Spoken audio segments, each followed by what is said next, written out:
There is a cafe somewhere between Tehran and Tel Aviv, a metaphorical cafe, of course, the kind you will never find on any map, where the most dangerous conversations of the 21st century are not spoken aloud. They are typed, they are generated, they are compressed into a video file, uploaded, shared 8 million times before breakfast, and then allowed to do what no missile has ever managed with such surgical efficiency: make people doubt the very ground they are standing on. I was thinking about that cafe when the news arrived. Not the news about bombs, not the news about the Strait of Hormuz paralyzed, oil tankers anchored in confusion off the Omani coast, or Dubai's famous airport briefly disappearing behind a column of black smoke on the 16th of March 2026, day 17 of a war nobody officially called a world war, even though that is, with some precision, what it was beginning to resemble. No, the news I was thinking about was smaller, more sinister, more instructive. Someone saw 6 fingers on a hand. That sentence sounds like the opening of a fairy tale. It was, in a way. Except this fairy tale had nothing to do with magic and everything to do with the mechanics of manufactured reality. The architecture of doubt, the weaponization of pixels, and the oldest trick in the Imperial playbook: make your enemy disappear before you have fired a single round. Let me set the scene properly, because this story deserves its full coordinates. On the 14th of March 2026, a video clip began circulating across X, formerly Twitter, currently the world's most volatile digital agora, claiming that Israeli Prime Minister Benjamin Netanyahu had been, in the polished language of online speculation, eliminated. The footage came from an 8-minute broadcast on Netanyahu's own official government channel.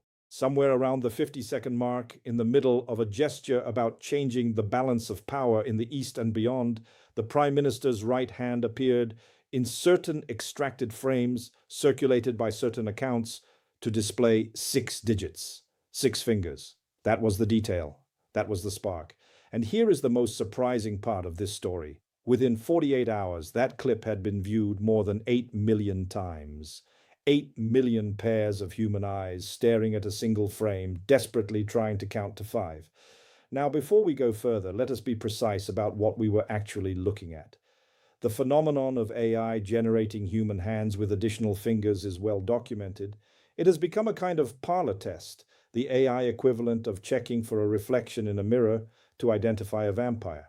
The technology struggles with the articulation of digits. In a polarized war environment where one side has institutional motivation to suggest the enemy's leadership has been fatally struck, that technical quirk becomes a loaded weapon. Iran's Tasnim news agency, semi-official, reliably aligned with the Islamic Revolutionary Guard Corps, was among the first to amplify the speculation. The implication was layered and deliberate. If the video was AI generated, then Netanyahu was not in front of a camera. And if Netanyahu was not in front of a camera, then perhaps he was not anywhere at all. Perhaps the Prime Minister who had launched Operation Roaring Lion on the 28th of February, the operation that, alongside American air power, struck Iranian nuclear infrastructure, eliminated Supreme Leader Ali Khamenei, and ignited the most volatile regional conflict since the founding of the modern Middle East, had been quietly removed from the equation. The rumor machine had been handed its raw material, and it ran. And the detail nobody talks about, but that decides the game, is that the rumor did not need to be true. It only needed to circulate long enough to create what strategists call battlefield ambiguity. Ambiguity about leadership, ambiguity about chain of command, ambiguity about whether the figure issuing instructions at the top of the Israeli military political hierarchy was flesh and blood, or a carefully maintained digital simulation. This is where the story becomes genuinely fascinating and genuinely frightening in equal measure. Netanyahu responded on the 15th of March, not through a press secretary, not through a formal statement. He responded in the manner of a man who understood with complete clarity the terrain of the 21st century information battlefield. He picked up a cup of coffee. In a video posted to his official Telegram channel, Netanyahu was seen walking into a cafe, placing an order, receiving his cup, and addressing the camera with an expression hovering precisely between contempt and amusement. Then came the moment that generated its own secondary viral cycle. He raised both hands, all 10 fingers spread wide, and invited the viewer to count for themselves, asked whether anyone wanted to count his fingers. But the real pivot, the linguistic sleight of hand, came from a single word. In Hebrew, met means passed away. It also means in contemporary slang, I am absolutely obsessed with, or I love deeply. So when Netanyahu said, I am met for coffee, I am met for my nation, he was simultaneously denying the rumor and demonstrating in the most theatrical possible way that he was alive, caffeinated, and still deeply invested in the performance of power. The barista, according to I-24 News, became an unexpected internet star within 24 hours. Now we are getting to the most surprising part of this story. Because the Netanyahu Alive or Gone saga, strip it of its specific cast, its specific week, is not really a story about Netanyahu at all.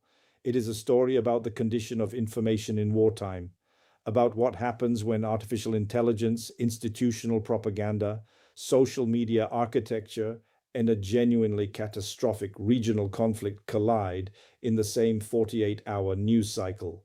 Consider the historical precedents. In the autumn of 1241, as Mongol armies swept through Poland and Hungary in the most westward penetration of the Mongol Empire into European territory, rumors of Ögedei Khan's passing spread rapidly across the steppe communication network. The commanders pulled back. The campaign halted. Whether the timing was coincidental or the information was deliberately circulated to create strategic hesitation, historians still debate. What is not debatable is the effect. The Mongol advance into the European heartland stopped, and it never resumed with the same momentum. Mackinder's great geographic insight about the Eurasian interior as the pivot of world power was built on the observation that whoever controls the communications arteries of the Eurasian land mass controls the strategic momentum of history. In 1241, those arteries were physical, riders, drums, fire signals. In 2026, they are digital, servers, algorithms, compression codecs, and the peculiar sociology of platforms designed to maximize engagement regardless of epistemological content. The medium changes, the logic does not. Let us now widen the frame because the Netanyahu story did not exist in isolation. It existed as one thread in the most complex geopolitical tapestry the Middle East had generated in living memory. Operation Roaring Lion, the name itself carries the dual valence of biblical resonance and martial bravado, was launched on the 28th of February 2026. It represented the culmination of a strategic logic Netanyahu had articulated for more than 2 decades, that the Islamic Republic of Iran, on the threshold of acquiring nuclear weapons, constituted an existential threat.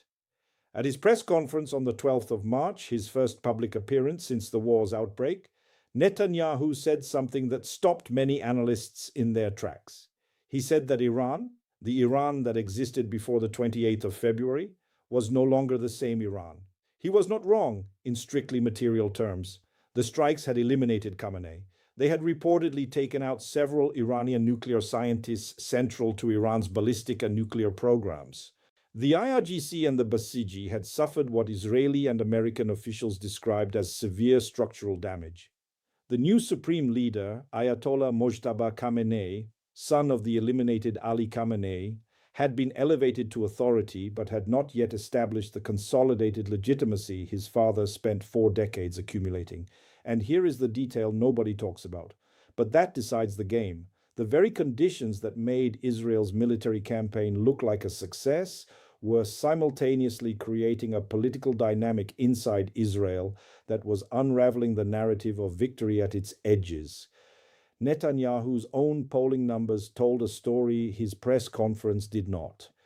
Al Jazeera's correspondent in Ramallah observed during the live broadcast that the most recent polling data, released essentially in real time as Netanyahu was still speaking, showed him losing a parliamentary seat. In a country where political survival is measured in Knesset seats, and where Netanyahu's legal troubles had made every election since 2019 feel like a referendum on his continued freedom from prosecution, this was not a trivial data point. The Roman precedent comes to mind. Roman generals returning from extraordinary military victories discovered with some regularity that the Senate had not been idle in their absence, that popular sentiment was more volatile than battlefield momentum suggested, and that the distance between triumphant general and political liability could be crossed with unsettling speed. The structural dynamic, the gap between military success abroad and political erosion at home, has a persistence across historical contexts that rewards attention. The real breaking point starts right here. Because while the world was counting Netanyahu's fingers, something else was happening, something the finger counting story was, whether intentionally or not, functioning to obscure. What was unfolding inside Iran, the post-Khamenei transition, the consolidation of Mojtaba Khamenei's authority, the appointment of General Mohsen Rezaei as military advisor, the declaration that the Strait of Hormuz must remain closed as a tool to pressure the enemy. This was the geopolitical narrative carrying the longer-term strategic weight. Iran's new supreme leadership was not behaving like a system in collapse. It was behaving like a system recalibrating for what it was explicitly calling a long-term war of attrition. The IRGC's targeting doctrine had evolved significantly over 17 days. From initial strikes on Israeli infrastructure to an escalating campaign against Gulf economic arteries, Dubai airport, Fujairah oil terminal, Saudi air defense perimeters, shipping around the Hormuz choke point. This was not the behavior of a military command that believed itself to be losing. This was the behavior of a command executing a strategy designed to impose costs on the entire regional economic architecture. Dubai International Airport, the world's busiest international aviation hub by passenger volume, had briefly suspended flights on the 16th of March after an Iranian drone struck a fuel tank in its vicinity. The UAE's Fujairah oil terminal, the strategically critical facility on the eastern coast bypassing Hormuz through a pipeline carrying up to 1.8 million barrels per day, had been struck twice in 2 days. The entire Gulf Cooperation Council architecture was under stress it had not been designed to absorb. And here is what Trump demanded in response: that approximately 7 nations, including South Korea, France, China, and the United Kingdom, contribute naval assets to a coalition to keep the Strait of Hormuz open. The response was, to use the polite diplomatic formulation, lukewarm. Germany's Chancellor Friedrich Merz had his spokesman issue a statement that deserves careful reading. The war, the statement said, has nothing to do with NATO and is not NATO's war. Trump responded that NATO allies faced a very bad future if they did not help. He told reporters, "For 40 years, we are protecting you, and you do not want to get involved." The Mackinder resonance here is not subtle. The theory of the heartland was built on the observation that coherent collective action by the maritime powers is the necessary condition for preventing any single land power from dominating the Eurasian continent. What we were watching in the second week of March 2026 was the spectacle of the Maritime Coalition, the post-war American-led international order institutionalized in NATO, fracturing precisely along the seams where its interests diverged most sharply from American strategic priorities. Europe, energy-dependent, economically fragile, politically polarized, watched the Hormuz blockade and performed a rapid calculation. American leadership said the cost is worth paying to neutralize the Iranian nuclear program. European chancelleries replied in various diplomatic registers, the cost is yours to define, but the bill arrives at our doorstep. Now we are getting to the most surprising part of this story. Because China, the actor whose behavior in this crisis deserves the most careful analytical attention, was doing something no Western media outlet was covering with adequate depth. China was sending oil tankers through the Strait of Hormuz, not publicly, not with fanfare, but with the quiet, methodical persistence of a civilization that has been playing long games since the Tang dynasty's silk merchants were negotiating rates with Sogdian intermediaries on the road to Samarkand. As the strait's commercial traffic effectively halted, as insurance rates on cargo vessels transiting the Persian Gulf reached levels not seen since the tanker wars of the 1980s, Iran was continuing to export significant volumes of crude oil eastward. The first non Iranian tanker to transit the strait with its automatic identification system activated, broadcasting its position on the 16th of March, was a Pakistani flagged vessel. Pakistan has been positioning itself with increasing coherence within the economic gravitational field of the China Pakistan Economic Corridor, one of the Belt and Road Initiative's flagship projects, representing Beijing's most ambitious attempt to reconstruct the logic of the ancient Silk Roads in 21st century form. A Pakistani tanker transiting Hormuz with its signal activated was, in one reading, a commercial vessel doing commercial business. In another reading, it was a geopolitical statement that the global South's energy supply chains were not necessarily coextensive with the American led coalition's military objectives. The detail nobody talks about, but that decides the game, is this. While Trump was demanding China contribute naval assets to the Hormuz Security Coalition, China was processing Iranian crude through the strait under conditions the IRGC had declared hostile to American and American allied shipping. Beijing had no formal alliance with Iran. Beijing had no formal alliance with the United States in this conflict. It had interests in energy supply security, in a multipolar order distributing strategic leverage away from Washington, and it was pursuing those interests with the composure of a player who has looked at the board and concluded that it does not need to make a move right now. The ancient Silk Road's most sophisticated merchants knew this too. You did not enter a negotiation when your counterpart was angry. You waited until they were tired. Let us return, before we close, to the information warfare dimension, because the Netanyahu finger count story, properly understood, is a microcosm of the most important structural transformation in how wars are fought today. What does it mean when the question, is the leader of one of the combatant nations still alive, cannot be answered with certainty for 48 hours? Not because of genuine information blackout, but because of the deliberate deployment of AI-generated content, coordinated amplification through social media, and the exploitation of a known technical vulnerability in image generation. It means we have entered a phase of warfare the architects of the Westphalian state system could not have imagined. It means the battlefield has been extended, definitively and perhaps irreversibly, into the cognitive domain, not as a metaphor, as a precise operational description of where the most consequential engagements of contemporary conflict are now being fought. The Abbasid Caliphate, that extraordinary civilization that flourished in Baghdad from the 8th to the 13th centuries, that developed the algebra and the astronomical tables and the medical encyclopedias that would later fertilize the European Renaissance, understood in its own way the power of narrative control. The Caliph's court maintained an elaborate apparatus of poets, scholars, and chroniclers whose function was not merely decorative but strategic. They managed the perception of power. They constructed in language the reality that subjects and rivals were expected to inhabit. In 2026, the apparatus is digital. The poets are algorithms. The chroniclers are recommendation engines. And the reality being constructed is a pixelated, high-velocity, globally distributed reality that moves faster than human cognition can process it, rewarding emotional activation over analytical reflection.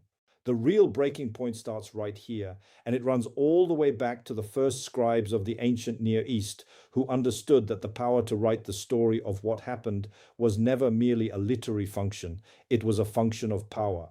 The Assyrian kings carved their victories into stone walls, not because they were proud of their prose, but because they understood that the narrative surviving in permanent form becomes the truth subsequent generations inhabit. And the IRGC's social media coordinators, whatever else one might say about them, understood it too. There is a particular irony, and this tradition requires that irony be named when it appears, in the fact that the most sophisticated deployment of the digital information weapon in the Netanyahu story came not from a highly funded state apparatus, but from the structural characteristics of a platform designed by engineers in San Francisco to maximize engagement metrics. Axis algorithm is structurally agnostic about the epistemological status of the content it amplifies. It measures engagement, shares, comments, emotional activation, and surfaces content accordingly. A video claiming the prime minister of a major Middle Eastern state has been eliminated generates more engagement in the short term than a technical analysis of the UAE's Fujairah pipeline bypass capacity. The algorithm is not making a political choice, it is making a mathematical one. But the cumulative effect of those mathematical choices across millions of interactions is a political outcome, a degradation of shared epistemic ground, a proliferation of competing realities, and an increased difficulty in coordinating collective action to address genuinely complex geopolitical crises. The ancient Abbasid court was destroyed in part because it failed to adapt its information architecture to the new mobility of Mongol military organization. Its elaborate systems of narrative control were designed for a world where information moved at the speed of a horse. When the enemy moved faster, the narrative could not keep up. In 2026, we are living with the inverse problem. The information moves faster than the events, the narrative precedes the fact, and in that gap between the viral claim and the verifiable reality, wars are being fought with a subtlety and reach that no kinetic weapon can match. Netanyahu's coffee video was, in the final analysis, a good tactical response to a bad tactical situation. He was alive. He demonstrated it. The barista became famous. The Hebrew wordplay generated its own secondary cycle of commentary. By the 16th of March, Netanyahu's office was telling Newsweek, "The Prime Minister is fine." The official statement called it fake news with a succinctness that the era demands. And yet the rumor had done its work, not in producing a specific political outcome, not in changing the military calculus in the Hormuz theater or on the Lebanese front where Israeli ground forces had, on the 16th of March, begun what they described as a limited and targeted operation against Hezbollah, fighting on two fronts simultaneously, echoing historical decisions that rarely ended well for the party that made them. The rumor had done its work simply by existing, by forcing the Prime Minister of Israel to film himself ordering a coffee, by consuming 48 hours of global media bandwidth that might otherwise have been allocated to the IEA's strategic reserve data or to the implications of Mojtaba Khamenei's military appointments, or to what China's quiet Hormuz navigation actually portended for the de-dollarization of the Gulf's energy trade. The noise had served its function. The noise always serves its function, because in the era of information saturation, the enemy you need to defeat is not always the one with the most missiles. Sometimes the enemy is the attention span itself. Netanyahu was alive on the 15th of March, drinking his coffee, raising his 10-fingered hands to the camera, playing with the beautiful ambiguity of a language ancient enough to use the same word for love and for absence from the world. The war on Iran was in its 17th day. The Hormuz Strait remained functionally paralyzed. Dubai's airport was clearing the smoke from its fuel tank. Fujairah was tallying its second strike in 2 days. Germany was declining to be involved. And somewhere in Beijing, in an office whose precise location no Western journalist would ever be permitted to visit, a very long game was being played with exceptional calm. The multipolar world that analysts and strategists of various persuasions had been announcing for 2 decades was not arriving in the form of a formal declaration. It was arriving in the form of a fracture in NATO's collective will, in the dollar-denominated oil trade's assumed permanence, in the concept of a single authoritative information reality that all parties to a conflict would share. It was arriving in the form of 8 million people counting fingers. History rarely announces itself with trumpets. More often it arrives in details, in a word that means two opposite things at once, in a video frame that a compression algorithm rendered ambiguous for a fraction of a second, in the gap between what happened and what the world for 48 crucial hours believed might have happened. And here is the question that stays with us, the one this episode opens rather than closes. If the most powerful real-time weapon in contemporary warfare is not the missile but the manufactured doubt, if a single ambiguous video frame can generate the informational equivalent of a strategic strike on enemy leadership, then what does it mean for the future of political authority itself in any state, on any side of any conflict, that the public performance of continued existence has become a military necessity? What does it mean when the proof of life is the strategy? We will keep watching, we will keep asking, because in the multipolar world assembling itself, sometimes loudly, sometimes quietly, sometimes one viral video at a time, the most important questions are always the ones the noise was designed to drown out.